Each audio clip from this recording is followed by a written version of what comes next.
दोस्तों नमस्कार, मैं डूंगर सिंह महाराज म्यूजिक स्कूल चैनल से। जैसा कि पहले मैं आपको बता चुका हूँ कि सप्तक कितने होते हैं, सप्तक के स्वर कितने होते हैं और उनकी स्थान कौन सा है, सा कहाँ है, रे कहाँ है, ग कहाँ है, सी कहाँ है, डी कहाँ है, ई कहाँ है, एफ कहाँ है ना, जी कहाँ है, ए बी कहाँ है। पाश्चात्य देशों का सिस्टम और भारतीय संगीत पद्धति का सिस्टम दोनों ही आपको मैंने थोड़ा सूक्ष्म तरीके से बता दिया है। और अब बात हुई थी कि मैं नेक्स्ट वीडियो में आपको सरगम के बारे में बताऊंगा, तो आज मैं आपको सरगम के बारे में बताता हूं। वैसे जो पाश्चात्य देशों की बात करते हैं तो जो हारमोनियम जो है वो भारत में निर्मित नहीं हुआ है, वो जर्मनी और फ्रांस में 550 साल पहले बने थे।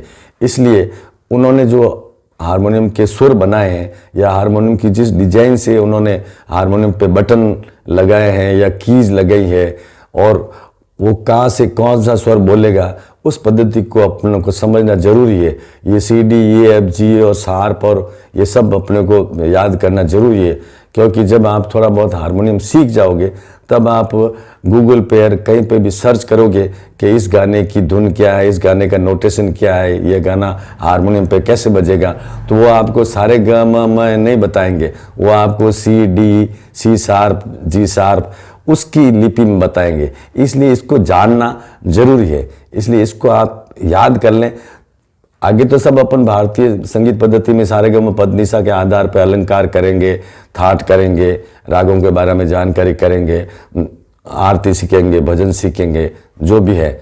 लेकिन उससे पहले ये जानकारी होनी जरूरी है। जब भी आप कोई वीडियो देखेंगे और किसी का वीडियो देखेंगे और कोई चीज़ ढूंढेंगे तो ये सब उस पाश्चात्य संगीत की जो भाषा है सी डी ई एफ जी उसके द्वारा ही आपको वो बताएंगे, क्योंकि वो इंटरनेशनल स्टैंडर्ड लैंग्वेज है। इसलिए उसको एक बार आप याद कर लीजिए और दिमाग में डाल दीजिए कि ये C D E F G A B कहाँ है, कैसे हैं। काले स्वर को शार्प कहते हैं, बस ये याद रखना, जो काले बटन है वो शार्प है और ये कहीं नहीं बदलते हैं।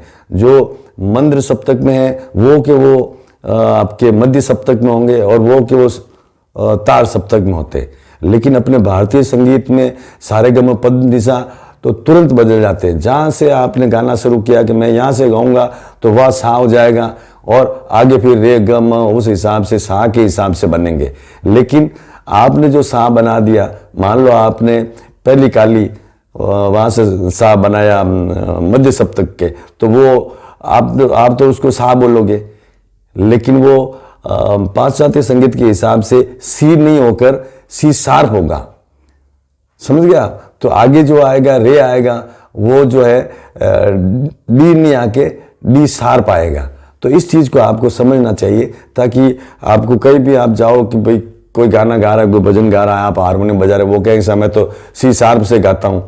तो अब सी शार्प से गाता है तो सी शार्प आपको पता होना चाहिए कि सी शार्प कौन सी है, कि पहली काली है ना। अगर कोई कहे मैं सी से गाता हूँ तो पहला सफ़ेद। ये चीज़ें आपको बेसिक नॉलेज है, इसको ध्यान में रखना जरूरी है।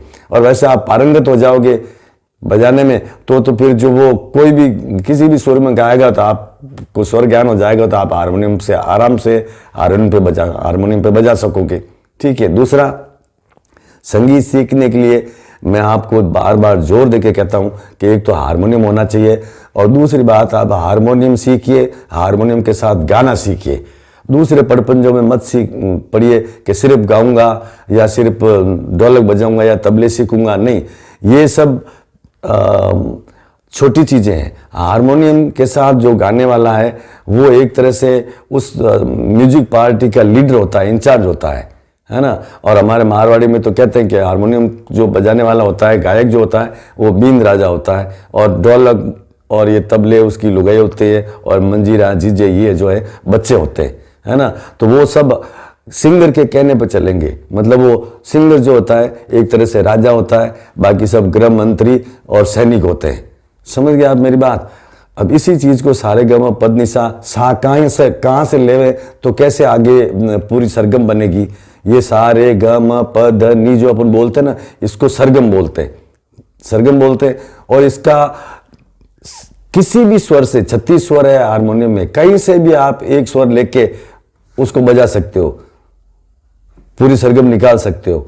तो जो जिसकी जैसी स्केल होती है उस हिसाब से वो बटन सेलेक्ट करता है सा, उसको मूल स्वर कहते हैं। तो मूल स्वर की स्थापना करने के बाद आगे का सारा सा की स्थापित हो गया, तो फिर सा के हिसाब से जो कहते हैं ना कि सा जो है अगले स्वरों का सरगम का जनक है, क्योंकि सा के आधार पर ही आगे रे ग म इनका निर्धारण होता है। इसलिए सा बहुत जरूरी है। और सा सद गया, आपने अगर सा को सही तरह से बजा लिया हारमोनियम से और सा की आवाज गले से सही तरह से निकल गई आपकी, सा सद गया, तो आगे वाले रे ग म ये तो बिल्कुल आसान है, आराम से आप मिला पाओगे। इसलिए सा पर आप ज्यादा जोर दीजिए। सा ही सब कुछ है, सा सदे सब सदे, ये बात आप ध्यान रखिएगा। बात मैं आपको बताना चाहूँगा कि पाश्चात्य संगीत पद्धति में वो सी से संगीत स्टार्ट करते हैं, मतलब पहली सफेद से, और हमारे भारतीय संगीत पद्धति में हम पहली काली से, मतलब पहली काली का मतलब मध्य सप्तक की पहली काली, वहाँ से हम संगीत का अभ्यास और सरगम का अभ्यास शुरू करते हैं। तो पहली काली से सरगम का निर्धारण, सरगम में सा कहाँ आएगा, रे कहाँ होगा, पहली काली तो से सा होगी, फिर रे कहाँ आएगा, ग कहाँ आएगा, म कहाँ आएगा। इस चीज़ को सरलता से समझने के लिए हमें एक बार वापस पश्चिमी संगीत पद्धति को समझना होगा, जो मैंने आपको मंद्र सप्तक में बताया था, C D E F G A B. तो वो नेचुरल स्वर हैं और उन्हीं के आधार पर सारे गम पद नी ये स्वर बनते हैं। तो वो उनके बीच में कितने स्वर खाली है, कितने स्वर पास पास में है, जैसे ग और म पास पास में होते हैं, है ना। इसी प्रकार अंत में जो है नी और सा पास पास में होते हैं। तो इस सेटिंग को वहाँ अपन देखेंगे और उसके बाद में अपन पहली काली से उसी के अनुरूप सरगम को समझेंगे, तो हम कभी भी भूलेंगे नहीं। फिर इस फार्मूलों को याद रखेंगे तो कहीं पर भी किसी भी बटन से हम सरगम निकाल सकते हैं। तो इसलिए अब चूंकि वीडियो लंबा हो रहा है, इसलिए हारमोनियम के ऊपर मैं ये चीज़ आपको अगले वीडियो में समझाऊंगा। तब तक नमस्कार, जय हिंद।